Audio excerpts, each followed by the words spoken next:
अपने ही पति की हत्यारी को विक्रमादित्य ने कैसे धर दबोचा। एक बार रात के समय विक्रमादित्य अपने राज्य का भ्रमण कर रहे थे कि तभी उन्हें एक बड़े भवन से लटकता कमंद नजर आया। इस कमंद के सहारे जरूर कोई चोर ही ऊपर की मंजिल तक गया होगा। यह सोचकर विक्रमादित्य कमंद के सहारे ऊपर जा पहुंचे। तभी उनके कानों में स्त्री की धीमी आवाज पड़ी तो चोर कोई स्त्री है। यह सोचकर विक्रमादित्य उस कमरे की दीवार से सटकर खड़े हो गए। स्त्री किसी से बगल वाले कमरे में जाकर किसी की हत्या करने को कह रही थी। उसका कहना था कि बिना उस आदमी की हत्या किए किसी अन्य से उसका संबंध रखना असंभव है। तभी एक पुरुष स्वर बोला कि वह लुटेरा अवश्य है, मगर किसी निरपराध व्यक्ति की जान लेना उसके लिए संभव नहीं है। वह स्त्री को अपने साथ किसी सुदूर स्थान जाने के लिए कह रहा था और उसे विश्वास दिलाने की कोशिश कर रहा था कि उसके पास इतना अधिक धन है कि बाकी बची जिंदगी वे दोनों आराम से बसर कर लेंगे। महिला ने उसे अगले दिन आने के लिए कहा क्योंकि उसे धन बटोरने में कम से कम 24 घंटे लग जाते। विक्रमादित्य छुपकर उनकी सारी बातें सुन रहे थे। विक्रमादित्य रस्सी को पकड़कर नीचे आ गए और उस प्रेमी युवक का इंतजार करने लगे। कुछ समय इंतजार करने के पश्चात वह युवक रस्सी के सहारे जैसे ही नीचे आया, विक्रमादित्य ने उसे धर दबोचा। अपने सामने स्वयं राजा विक्रमादित्य को खड़ा देख लड़का थर-थर कांपने लगा और अपने प्राणों की भीख मांगने लगा। विक्रमादित्य ने कहा,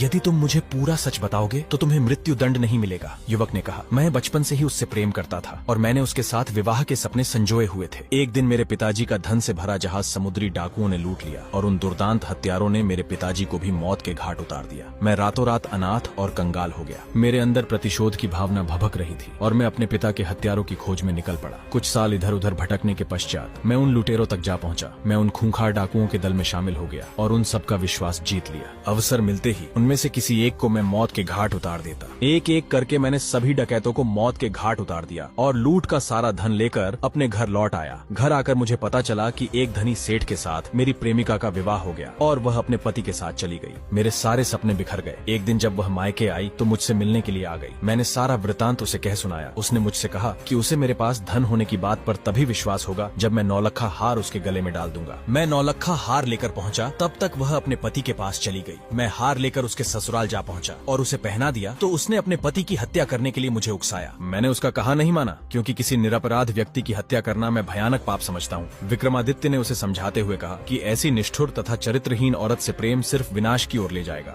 वह आदमी रोता हुआ राजा के चरणों में गिर पड़ा तथा अपना अपराध क्षमा करने के लिए प्रार्थना करने लगा। विक्रमादित्य ने मृत्यु दंड के बदले उस व्यक्ति को डाकुओं का अंत करने के पारितोष ढेर सारे पुरस्कार दिए। अगली रात विक्रमादित्य प्रेमी का भेष धरकर रस्सी के सहारे उसकी प्रेमिका के पास जा पहुंचे। औरत ने आभूषणों का एक थैला विक्रम को अपना प्रेमी समझकर पकड़ा दिया और बोली, मैंने मेरे पति के खाने में जहर मिलाकर उसे मार दिया है। जब विक्रम कुछ नहीं बोले तो औरत को शक हुआ। विक्रम ने जैसे ही नकाबपोश वस्त्र हटाए तो किसी अन्य पुरुष को पाकर वह जोर जोर से चोर चोर चिल्लाने लगी तथा विक्रम को अपने पति का हत्यारा बताकर विलाप करने लगी।